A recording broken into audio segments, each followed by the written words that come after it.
You're welcome back. It's still daybreak here on Trust TV, and it's time for us to look at stories that made it to the front pages of our dailies. Kicking off with Daily Trust.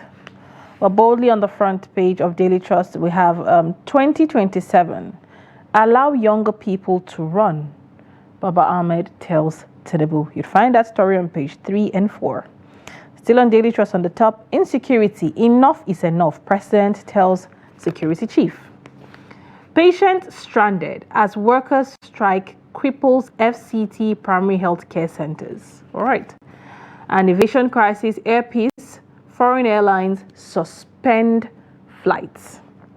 You'll find the story there with the president and the security chiefs there. That's the picture, showing the picture of the president and the security chiefs. Still on Daily Trust at the bottom, Delta Governor Atike's running mate and others joins the APC. Find that story on page 5. Well, those are the stories we have on the front page of Daily Trust newspaper. So do well to grab yourself a copy and keep yourself informed. Let's take a look at this day. For this day, boldly in front, it says PDP in disarray. In the major political earthquake, measuring a high Richter magnitude, Okowa, a vice presidential candidate, Obowori, governor of Nigeria's oil-rich Delta State, along with all local government chairmen and the party's political apparatus, defect to the ruling party. APC welcomes defectors, gives deadline of May 29th. Wike salutes Okowa. Why it matters, what we know, what's next.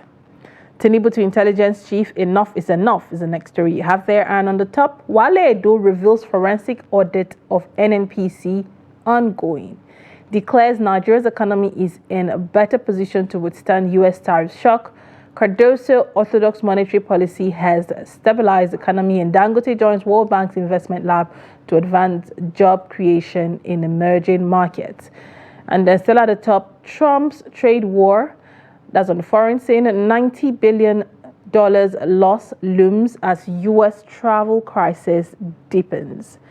Those are the stories on this day. So do well to grab yourself a copy and keep yourself informed. Let's get to First News. On First News,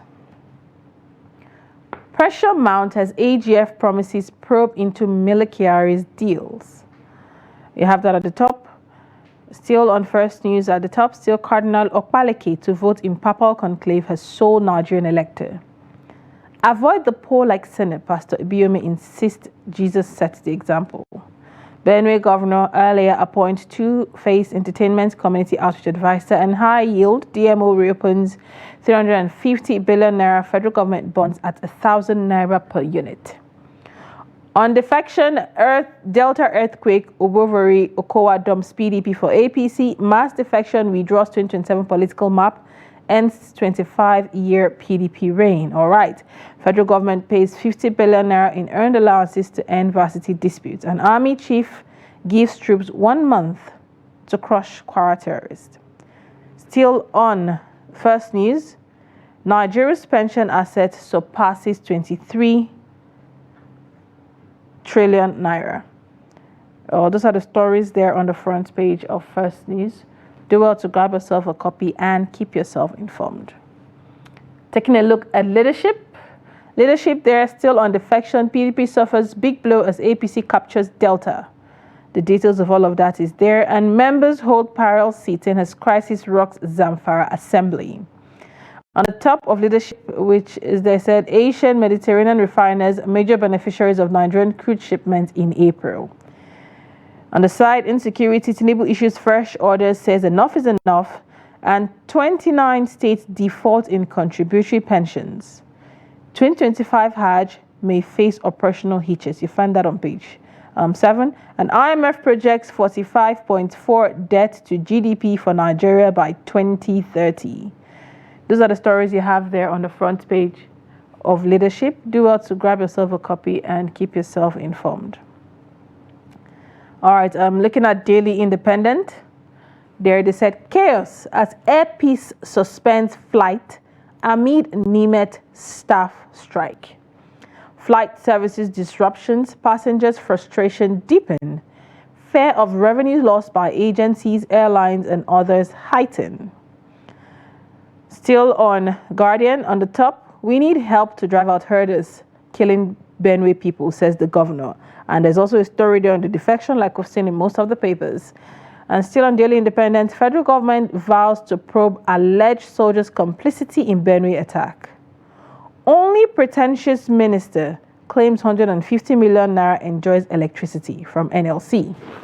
We are resolving contentious issues ahead of 2027, says the PDP. And IMF asks Nigeria to improve food security, scale up social spending. And on insecurity, Tinubu issues new directive. Security chief says urgency for climate action now more imperative. Pension assets exceeds 23 trillion naira, says Pencom. Those are the stories you have on the front page of Daily Independent. Do well to grab yourself a copy and keep yourself informed. So let's take a look at the matrix. On the matrix there, still on insecurity. Insecurity, Tinubu orders NSA and security chiefs to restore order to states. The president directed that we work more with governors, says the NSA. We don't need emergency rule, but federal government supports, says Governor Ali, and Chief of Army Staff gives 1 month ultimatum to eliminate bandits. Reactions pour in as gale of defection brings PDP to its knees. That is there. Tinubu using coercive tactics to pressure opposition politicians, says Dele Momodu. I have been vindicated, says Wiki. That there is on the matrix. And federal government releases 50 billion naira to settle ASU and other VASTI staff allowances. On the top, flight disruption looms as Air Peace shut operations nationwide. And in sport, EPL, Arsenal failed to beat Crystal Palace as Liverpool need 1 point to claim title. NDLEA chairman explains reason behind mandatory drug tests for NYC members. And US may withdraw from Ukraine talks without peace deal, Vance warns. Kano Hisba board demolishes healing water sites in Hotoron, Arewa. And still on the matrix, Tinubu Baba joins Benue State government as technical advisor on entertainment. Those are the stories we have there on the matrix. Do well to grab yourself a copy. And those are the stories we have across the front pages of some selected newspapers. So do well to grab yourself a copy and keep yourself informed. Read up and understand what is happening in the country and in our political space and in the polity. That way, you could hold the government accountable, understand the policies that have been put in place, how it affects you, and you could speak up from an informed point of view. On behalf of Trust TV's production crew, we say a big thank you to everyone who called in and joined on the show and everyone who sent in their WhatsApp messages. Thank you for sticking around and joining the show. We hope we've been able to give you something to kickstart your day on an informed point of view.